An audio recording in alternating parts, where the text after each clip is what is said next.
Hello there! So I thought it was time to show a bit of progress of the prototype I'm making. A lot of the thing I've been doing has been coding, but I do have a few things to show off. So let's cue an intro.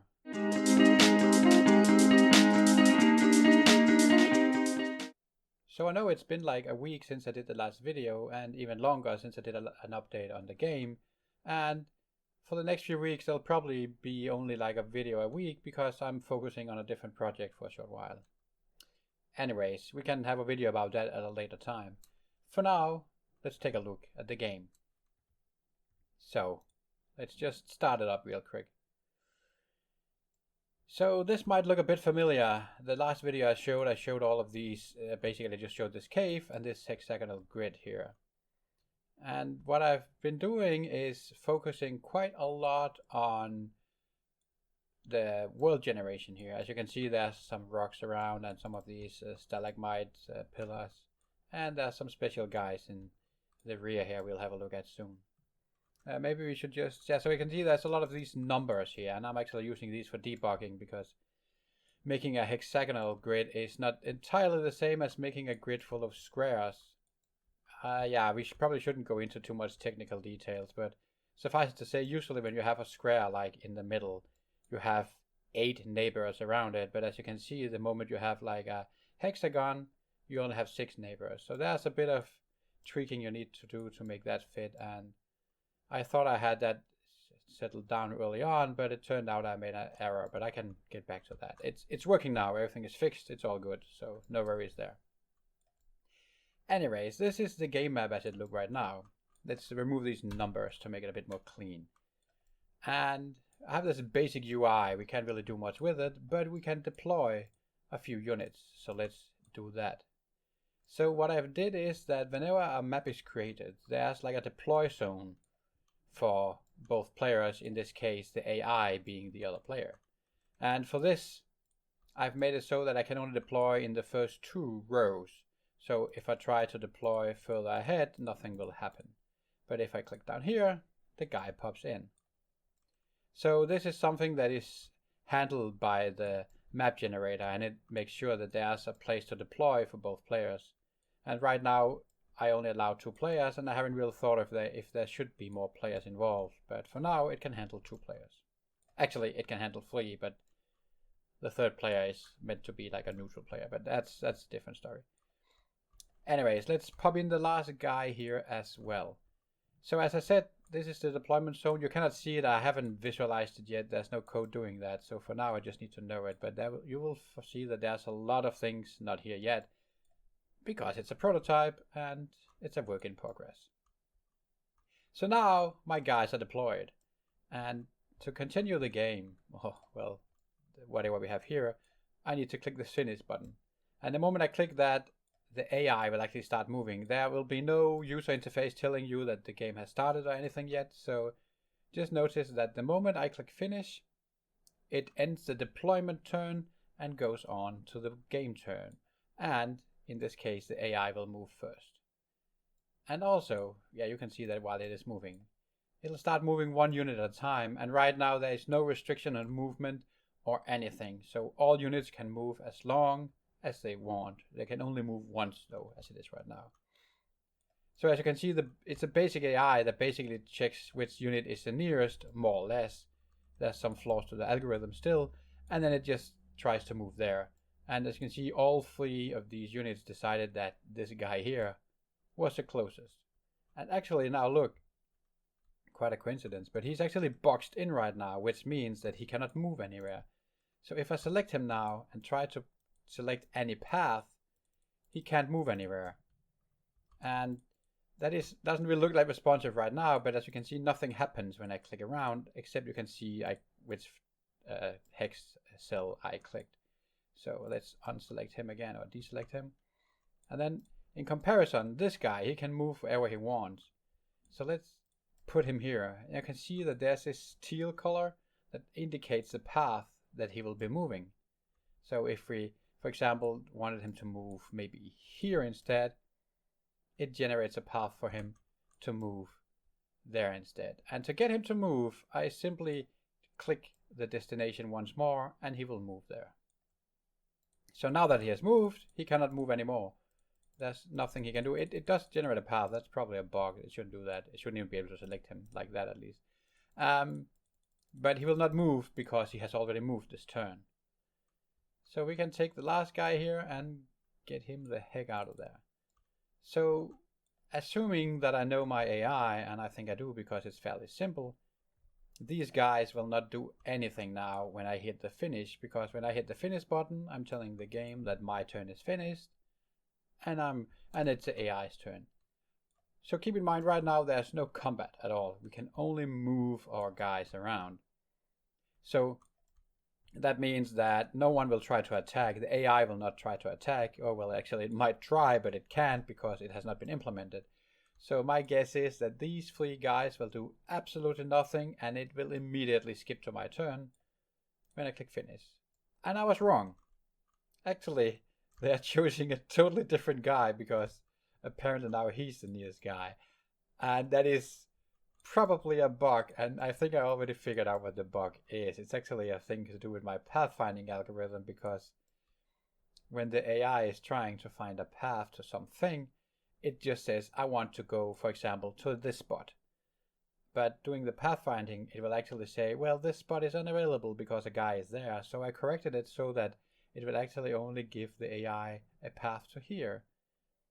But I would assume that since the AI is standing right next to it and it's saying, I want to move here, and I'm saying, well, the path is only this one, but this is also blocked because AI already there.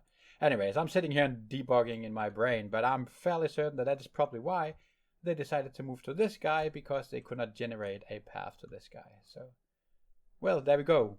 We found a small bug that I need to fix. Anyways, that means at least now that this guy can move. Hooray for that guy. And we can click finish. We don't need to move all our pieces right now. And when we click finish, see, same happens again. They move to this guy again because they cannot find a path to that guy. Interesting stuff. Anyways, as I said, these guys cannot attack or do anything. So right now the game is basically just a cat and mouse game that will never end, because we will just move around, and these black guys here, these MIBs or what you want to call them, will just keep following my blue guys, which are yellow when I select them. Yeah, okay, so see here, these 2 guys determined that this was closer, but actually the 3rd guy realized, well, this guy is closer, so I'll go here. So anyways, that's a basic AI. Simply just moves to the nearest unit, but does nothing about it. Okay, so let's just quickly try to restart the map here and take a look at the map generation. So don't mind that it's all dark right now. This is something to do with me running the game in Unity, and sometimes it recalculates the light, and right now the light is dark. So actually, if we stop here and wait for just a short while, the lighting should be recalculated, and it should then again be back to its normal light. Okay, so look at this. This is actually a fairly rare generation, and the reason I say that is that I've made this so that there's a map generator that generates random maps, but right now I've decided which parameters to use, and the parameters I can tweak on is the size of the map, which is the same all the time if you notice right now, but we can go and change that to see that it works. But also I've set up that these stalagmites are the one that goes from the ceiling. Stalagmites are the ones that go up, if I remember correctly. Anyways, these pillars here, that there should only be a few of those. And math-wise, on average, there should actually only be between 3 and 4 on this map size. Maybe 5 because it's a bit bigger. So this is quite a few that was generated. And also, a lot of these rocks are generated. So now this is quite basic, but imagine that we have different types of terrain, and that will mean that if this, for example, was a forest, these could be like small bushes, and these would be different kind of trees, or these could be trunks. Like there will be like a whole theme to the map. Yeah, so The idea with these are, of course, to make the maps a bit more dynamic. And then you could ask, but what is the difference between a field where there's like this huge pillar and a field where there's a stone? My initial thought was that these would block line of sight. So imagine that, let's put a guy in here, a few guys, just so we have something to play around with. Yeah, there we go. So imagine, oh yeah, now the AI is moving first, of course. And you can see they find a path down here due to the pathfinding algorithm, and they are finding the most optimal path, or at least they should be. So imagine, let's move this guy here real quick. Imagine that this guy stands here and he has like a bow or a crossbow or something, and he wants to shoot this guy right here. So this would then block the line of sight, whereas if someone was standing maybe here, this would not. I haven't taken into account if softs could give cover or anything. I don't want this to be too complex, but we'll see about that. Secondly, although I don't have any units yet, I actually already programmed the engine to handle flying units. So flying units will be able to end their turn and even fly across these rock faces here. Actually, I haven't decided if they are supposed to be able to end their turn there. And the reason I'm saying that is that it could potentially end in a weird situation. Let's see if there's any possibilities for that here. No, but we can use our imagination for that. So imagine that we had a rock here, and a rock here. That would mean that this rock here would be unreachable for any ground unit. They would never be able to stand next to it and attack whatever is in that zone. So that means that you would be able to put a flying unit here, and assuming that it's a ranged flying unit, maybe there's a balance thing there that could be looked into. But assuming it's a ranged flying unit, it could just stand here and shoot, and if the enemy don't have any ranged units, they are pretty much screwed. And maybe that's okay. I have no idea how the dynamics of this whole thing will be yet, but it's just a thing to consider as well, that it makes a flying unit more powerful, that they have the advantage to be able to do that. So maybe I will make it so that flying units cannot end their turn on top of one of these, but we will see. Also, if any units, ground units, have the ability to like jump or teleport or whatever, again, I'm just thinking out loud here, they should be able to pathfind right through it. Let's just remove the numbers again. So one thing that is not here yet is I also want it to be like hazardous terrain. So imagine a plot of lava or something that you can decide to walk through, but you will take some damage. And maybe sometimes you would want to take the damage because you can get away from an enemy, or maybe you can even reach an enemy that you know you can easily kill. Just to add like an extra strategic layer for that. And potentially you might even have attacks that allows you to move the enemy as well, pushing them into these hazards and things like that. Anyways, that's about what I have for now. There's not really much else to show. I haven't really, I did develop, I think I mentioned it last time, that I've been working a bit on like a stat system with all the attack and damage and stuff like that. And I haven't really fleshed that out yet. So I'm kind of thinking about, so notice that these guys, they can move how far, oh, that guy has already moved, let's take the other guy here. They can move as far as they want to. So I am considering to give them like a maximum movement. Either it's fixed for all units that each unit can move a certain amount of tiles every turn, or maybe it's based on their speed stat. In this case I called it initiative. And there's other things like hit points and how much damage they deal and all that, and I have set up some basic formula for it just to have it. I'm not going to go into details with those yet because they are nowhere near tested. So I am hoping that the next time I'll be showing you anything, probably in a few weeks time, maybe less, that I will have like a basic combat system in play, which will mean that these units will only be able to move. Well, it kind of feels weird whenever I hit the finish button, right? That the AI can just go to wherever they want, and I find it funny that they decide to take the guy furthest away, and actually notice that. So that is not a bug though; that is by design. But this guy did not move down here because he couldn't find a path, and that's just because I did some lazy coding saying, okay, you find your desired target and you could try to move there, and if you can, just don't move.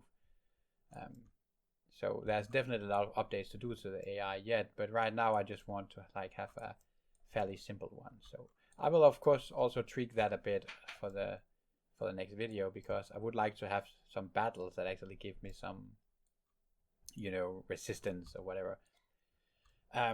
Yeah, so the goal until the next video would be to like have the basic combat system in play. And if I get the time, I would love to start delving into the character development of your units, so that they can get XP and level up and increase their stats in that regard. And down the line, I'm also thinking equipment. It's not going to be super advanced with like armor and shields, and well, these things are probably going to be there, but not like a fully equipment. But I did consider that they could have like some basic items that either just gave them bonuses to stats, or maybe even make it so that items helps define which attacks, both offensive and defensive, that they have available. So if you have any thoughts on that, don't hesitate to leave them down below, because a lot of these things are not defined at all, and I suppose that is definitely where you guys come in, that you can pop in any ideas that you might have. Any ideas are good, there's no bad ideas, and even the ones that you consider bad might trigger another good idea. So don't hold back, definitely don't hold back. I know some of you guys have also contacted me on Discord giving me valuable feedback, and I really do appreciate that. It's amazing to get feedback for this, and the interest that some of you have shown, so thank you for that. Yeah. So, but what I would really like was to get that kind of like just a simple system where you can level up and improve your characters and stuff like that. So to put a few final words on before I end the video about where I'm planning to go with this. Well, as I've kept saying, this is supposed to be a prototype, and it starts to look more and more like a prototype.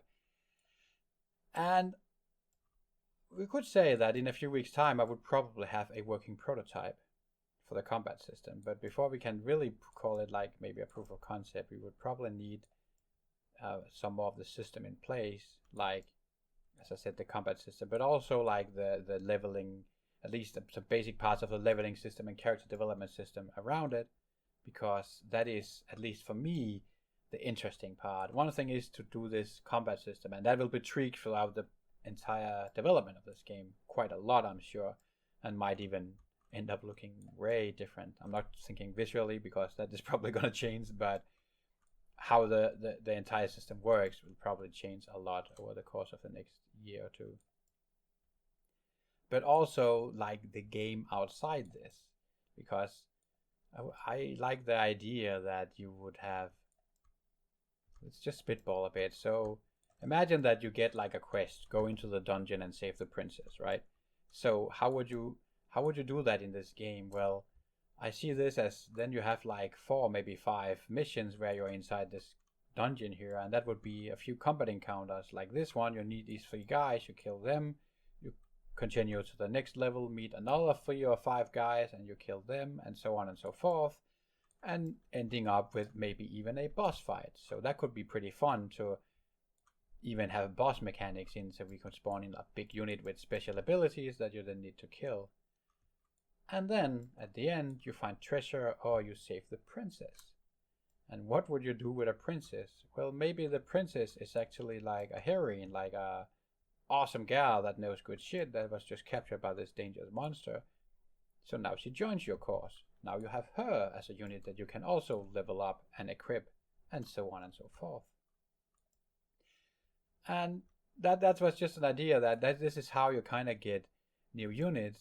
And you could even like go further and say that there's different types of units, like warriors and mages, and maybe even creatures, like maybe not dragons, maybe that's a bit too grand, but maybe small dragons and wolves, whatever, like animals. So you kind of like get like a whole mix of different creatures that each has their strengths and weaknesses.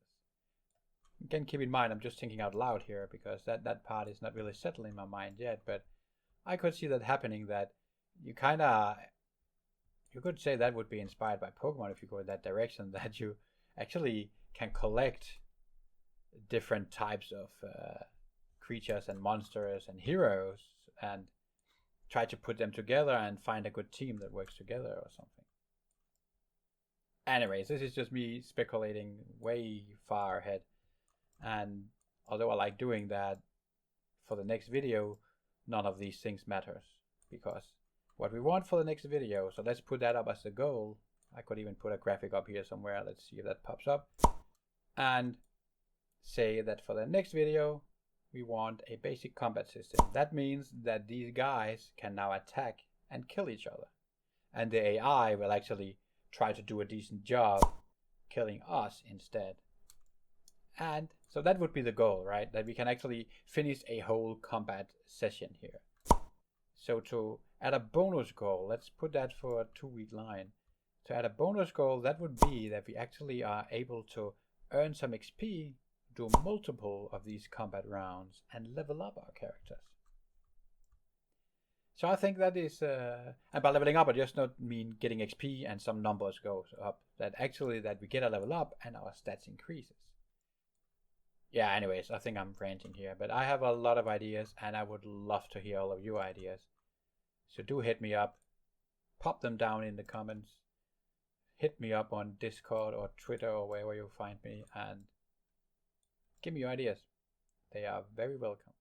And anyways, I think you have been listening enough to me ranting, and thank you for staying this long if you did. And if you're one of those guys that fast forwards through, well, you missed a lot of the good shit. You know who I'm talking to. Anyways, I think that was it for this video. So remember, do leave a like down below if you like what we're doing here. And if you're new here, do subscribe to continue following what we're doing here as well. Also, on this channel, we do a bit of Minecraft, we do a bit of Terraria soon, and sometimes some other games. So tag along if that has any interest for you as well. Anyways, thank you so much for watching, and you'll see me in the next video. Bye.